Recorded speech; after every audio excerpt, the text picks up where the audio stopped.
Yan, welcome back to our channel mga kalisto. Wala nang patumpik-tumpik pa ito. I-compare na natin tong dalawang to. Ito ang best weapon ngayon tag-ulan. Nasa inyong right side ay MX-33 and MX-34. Ayan, makikita nyo, head-to-head comparison.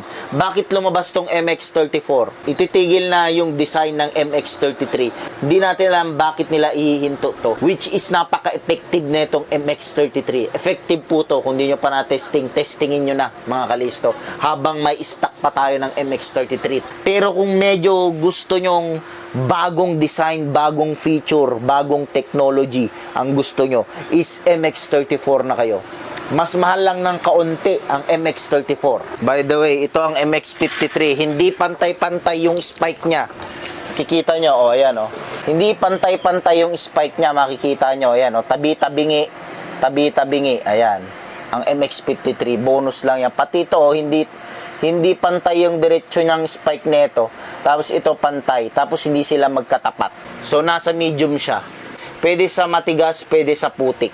Pero mas naka-design to talaga sa soft. Itong MX-34, 33 and 34. So balik tayo sa MX-33, 34. Ayan. Yan ang spike ng MX-33.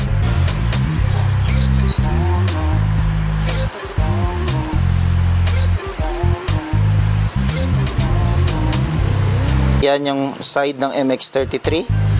Ayan.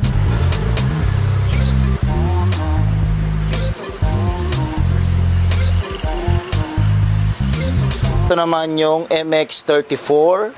Not much of a different naman mga kalisto. Makita nyo naman.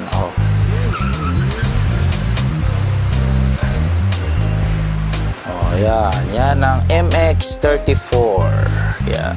So same size yan, 110-100 by 18, 110-100 by 18. So iba-ibang size meron tayo niyan, 120, 100 by 100 meron, and meron din yung pang motocross, yung 19. Ganito rin po, same lang din yung spike na mga yan, kahit anong size. Compare dito, yan, makikita nyo. Mas mahaba na itong knobs ng MX-34. Mas aggressive, kumbaga. Tingnan natin. 47mm itong MX-34, yung lapad ng kanyang mga ngipin. And then dito naman is 33mm lang yung lapad nitong mga spike ng MX-33. Then tingnan naman natin yung taba. Yung taba ng kanyang spike. So 20mm tong MX-34, 20mm lang din to, itong isa. Halos parehas lang, 20mm din. Medyo tumaba lang to, mataba dun sa gilid, tapos medyo may curve siya pag ganun. May curve ng kaunti. Ito naman medyo may curve din, pero mas mahahaba na siya. And then, ang laki na ng space dito. Dito. Compare dito. Yan. Itong pangil niya, halos magkakatapat na sila. Ito yung pangil niya. Then, ito yung pangil naman ng MX-33. Hindi siya tapat dito. Gumanon siya. Ayan yung pangil niya. Hindi tapat dito sa umbok na gitna. And then ito halos tapat na sila ng pangil. And then yung pinakagilid na, side knob na, yung nasa gilid. Yun yung nag-fill in the gaps. Interknob. Yan. Yan yung katapat nung pinakagilid. Tapos nandito yung pangil. Ito naman na iba, pangil, halos tapat na dito sa gitna. Then dito naman yung gilid. Yung side knob niya nandito. So lahat yan, lahat kahit anong size, ganyan yung design ng thread pattern. Yung lalim naman tayo mga kalisto, tingnan nyo. Yung taas ng knob ha, tingnan natin. 17. Yung taas ng spike niya is 17mm. Try natin itong MX-33. 15. So 15mm lang yung MX-33, ayan, 15mm. Ito naman po yung panggilid niya, ayan, MX-33 to.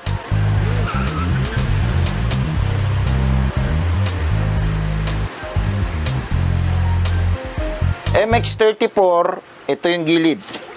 Ito yung gilid ng MX-34.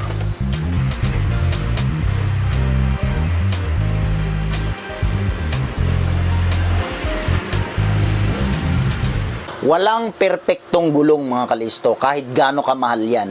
Itong Dunlop mga kalisto, ang number one advantage lang nito sa mga Pinoy is napakatagal mapudpud. Bago yung lupa, dadaan ka sa asfalto, semento, bato, etc. bago makarating sa trail. Itong Dunlop perfect sa mga Pinoy dahil napakatagal niyang mapudpud. There is no such thing na all around na gulong na makapit sa tag-ulan, makapit sa summer, makapit sa ganito, ganyan. Siguro meron, pero ang consequence naman yon is madaling mapudpud dahil nga sobrang lambot.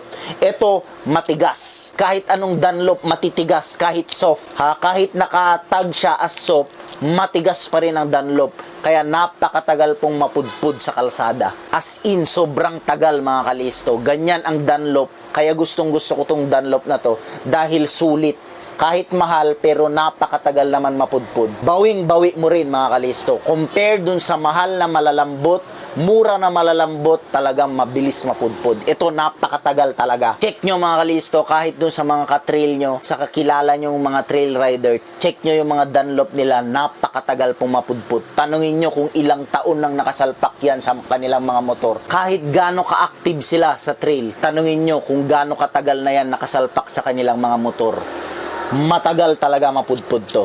Ang dami nilang comment about dito, yung mga haters ng Dunlop. Observe nyo, bakit nakasalpak yan sa mga production?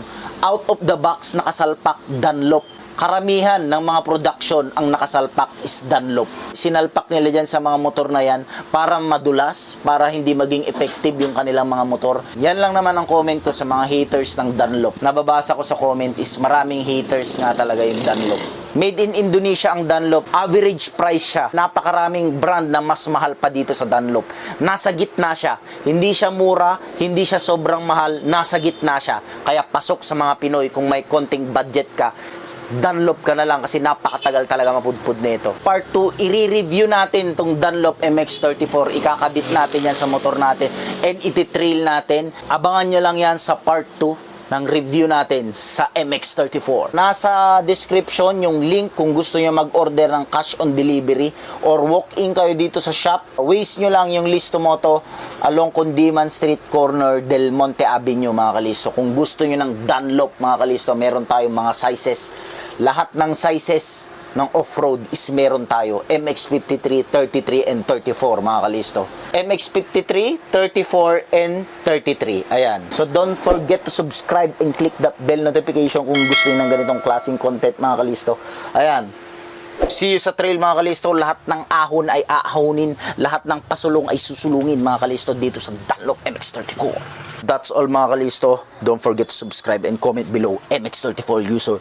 Sa mga MX-34 na nakasubok dyan, comment below naman dyan at para mabasa ng mga readers natin.